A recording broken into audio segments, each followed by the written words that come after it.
Nah, sekarang kita perketat lagi aturannya menjadi korespondensi satu-satu. Apa itu?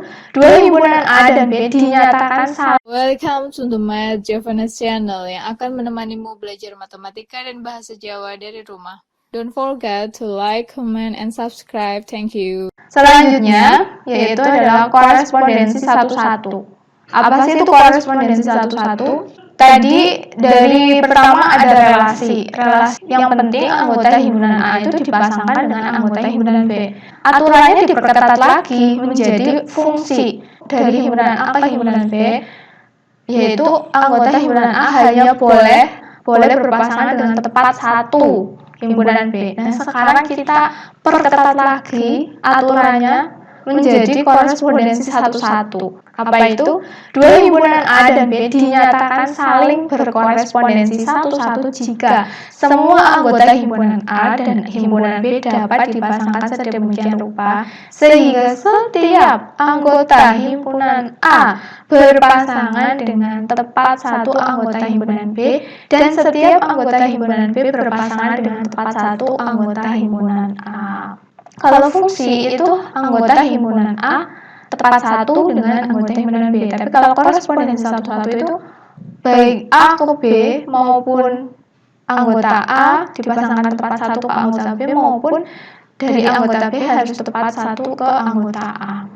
Banyaknya korespondensi satu-satu yang mungkin ya dari dua himpunan. Kalau tadi itu ada fungsi, banyaknya fungsi. Kalau ini banyaknya korespondensi satu-satu. Syaratnya apa? Syaratnya harus sama. Karena tadi kan A itu dipasangkan tepat satu dengan B. Lah, anggota himpunan B juga dipasangkan tepat satu dengan himpunan A. Jadi anggotanya harus sama. Ini syaratnya harus sama. Nah, rumusnya seperti apa? Ini ya. Ada N kali N-1 kali N-2 kali sampai 1. Kita langsung ke contohnya.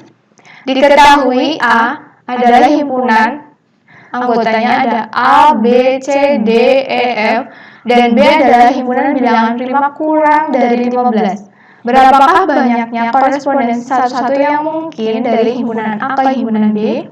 Tadi A, B, C, D, F, anggotanya berapa? 6. B, himpunan bilangan prima kurang dari 15. Bilangan prima itu diawali dari 2 ya. 1 itu bukan bilangan prima. 2, 3, 5, 7, 11, 13. Berapa jumlahnya? Ada 6. Nah, ini berarti bisa dijadikan korespondensi satu-satu. Karena jumlah anggota himpunan A sama dengan jumlah anggota himpunan B. Maka banyaknya korespondensi satu-satu yang mungkin dari himpunan A ke himpunan B adalah 6. 6 dikurangi 1, 5. Berarti 6 kali 5. 6 dikurangi 2, berarti 4. 6 dikurangi 3, 3. 6 dikurangi 4, 2. 6 dikurangi 5, 1. 6 dikurangi 6, 0. Enggak ya. Berarti 6 kali 5 kali 4 kali 3 kali 2 kali 1. Menghitung nilai fungsi jika nilai variabelnya berubah. Tadi kita sudah belajar cara menentukan nilai fungsi. Tapi bagaimana jika variabelnya berubah? Contohnya seperti ini. Ada fungsi f. Dari f itu memetakan x ke 3x dikurangi 1. X itu apa? Anggota himpunan bilangan asli kurang dari 7. Berarti ada 1, 2, 3, 4, 5, 6. Tapi di sini kita suruh menentukan nilai dari fungsi x dan nilai dari fx ditambah 2. Padahal kita hanya tahu fx, kita tidak tahu fx plus 2. Nah, bagaimana caranya? Langsung saja, yang pertama kita akan menentukan dulu fx-nya ya, sesuai dengan permintaan soal. Di sini x-nya ada 1, 2, 3, 4, 5, 6. Maka x di sini kita ganti dengan 1. Jika x-nya diganti dengan 1 menjadi 3 kali 1 dikurangi 1 hasilnya 2. Jika x-nya diganti 2, 3 dikali 2 dikurangi 1 hasilnya 5. Dan seterusnya, jika x-nya diganti 6, hasilnya 17. Tadi udah fx, sekarang bagaimana cara kita menentukan fx plus 2? Sebelum kita menentukan fx plus 2, kita harus menentukan dulu nilainya, nilai dari fx plus 2 ya. Karena dalam pemetaan itu harus satu angka ya, satu angka. Nah, Tadi X-nya ada 1, 2, 3, 4, 5, 6. Ditambah 2. Ini hasil. Berarti ini variabel barunya. Ini variabel untuk X plus 2. Nah, ada 3, 4, 5, 6, 7, 8. Ini merupakan variabel barunya. Di sini ada 3, 4, 5, 6, 7, 8. Maka yaudah kita ganti lagi, kan tadi 3x dikurangi 1, berarti x-nya kita ganti 3, x-nya ganti 4, x-nya ganti 5, sampai x-nya diganti 8. Ini adalah hasil akhirnya ya. Jadi daerah hasilnya adalah 8, 11, 14, 17, 20, dan 23. Kemudian bagaimana menentukan bentuk fungsi ya, menentukan bentuk fungsi jika nilainya diketahui ya. Jadi kebalik ya, atau lebih tepatnya menentukan rumus fungsi ya jika nilainya diketahui. Tadi bentuk fungsi itu ada 3, yaitu konstan, garis lurus, dan kuadrat. Nah, pada kesempatan ini kita akan belajar tentang menentukan bentuk fungsi atau rumus fungsi dari garis lurus ya. Jika diketahui nilai beberapa pasangan dari himpunan A ke himpunan B. Misalkan fungsi f x menuju mx plus n dengan m dan n adalah konstan. Konstan itu berarti berupa angka 1, 2, 3, 4, 5, negatif, positif gitu ya.